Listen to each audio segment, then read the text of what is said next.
Michael, thanks for joining us. We'll talk Super Tuesday in just a moment, but first the coronavirus outbreak. Initially, Donald Trump was talking about it being a hoax and that the media was just whipping this up unnecessarily. Now there are 6 deaths and obviously the president taking it much more seriously.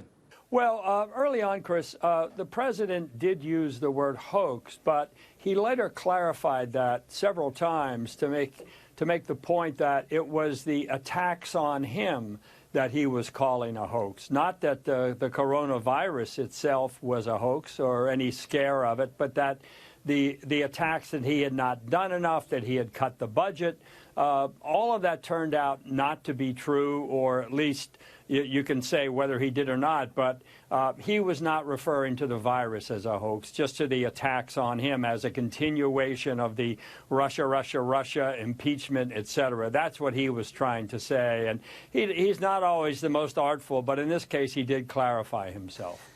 He has, of course, often pointed to the share market going up as a great endorsement of his presidency. Obviously, we've seen the stock market crash, bit of a recovery today. But surely the coronavirus and what it can do to the US as well as the global economy is now one of his biggest worries in this election year.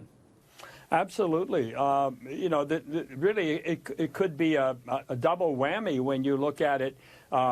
If the disease does wreak havoc in the United States in terms of loss of life and things like that, that would be one issue where any president would be criticized or at least questioned about whether you did enough.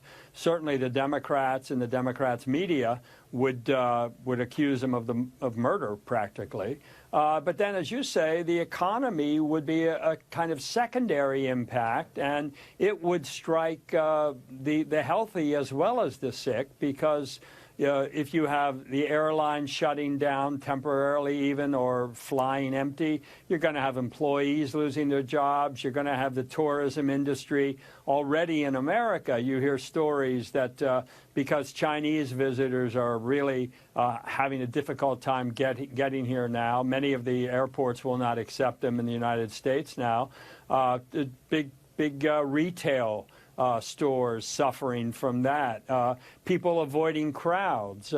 So you could see movie theaters, restaurants, really just about all sectors of society. Maybe everybody just stays home and watches Netflix and things like that. So maybe some of the streaming services. But you can imagine a very wide swath of the economy would take a nosedive. And yes, any president, the economy, there are 2 things, of course. There's peace and there's prosperity. And if a president can have both of those, then he is a good shot for re-election. Turning to the electoral contest then, and who the Democrats are going to put up against him, Super Tuesday, tomorrow, your time, we'll get a much clearer idea, presumably. Obviously, with Klobuchar and Buttigieg pulling out, backing Biden, you've got the Democrat moderates and establishment backing Joe Biden up against the socialist in Bernie Sanders. But what about Michael Bloomberg? This is his first foray. Is this make or break for him tomorrow? It's certainly very important for him. I don't think it's make or break, because he just has to open the spigot a little wider on the cash flow, and he can stay in for as long as he likes. I mean, that's what makes one of the things that makes his candidacy so unique. You think about people like Cory Booker, Kamala Harris, other interesting people, this guy Delaney, who was a congressman who tried to talk sense, or Ryan from Ohio, a lot of different Democrats with a kind of working class appeal. They were all forced to drop out, you know, because they didn't have the money. I mean, once you don't have the support, the money dries up very quickly. And so Michael Bloomberg does not face that same hurdle. He can stay in no matter what. So the question will become tomorrow, if he underperforms tomorrow, what is he doing staying in, and who is he hurting?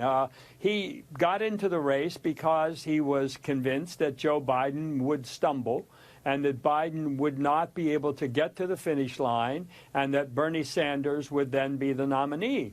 Well, Biden, as we know, did very well in South Carolina. As you mentioned, with Buttigieg and Klobuchar dropping out and endorsing him, There's now clearly a movement afoot to coalesce the so-called moderate. I emphasize so-called because all of these candidates are much more liberal than Barack Obama was when he first ran 12 years ago. So they're so-called moderates, but against this avowed Democrat socialist Bernie Sanders.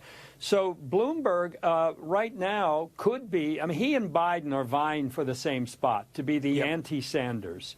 They're both banking on the idea that Sanders has 35% support and that the rest is up for grabs. But right now, they're cutting into each other, so we will see what happens on Super Tuesday. I think which one of those two comes up short tomorrow, there will be some pressure on them to endorse the other.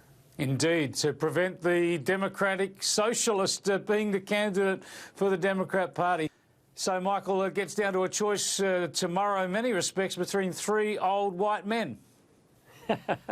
That's true. Very old, too, in many senses, because Joe Biden at 77 is the youngest of the three, with Bloomberg and Sanders both at 78. I mean, that's a remarkable situation for a party to be in.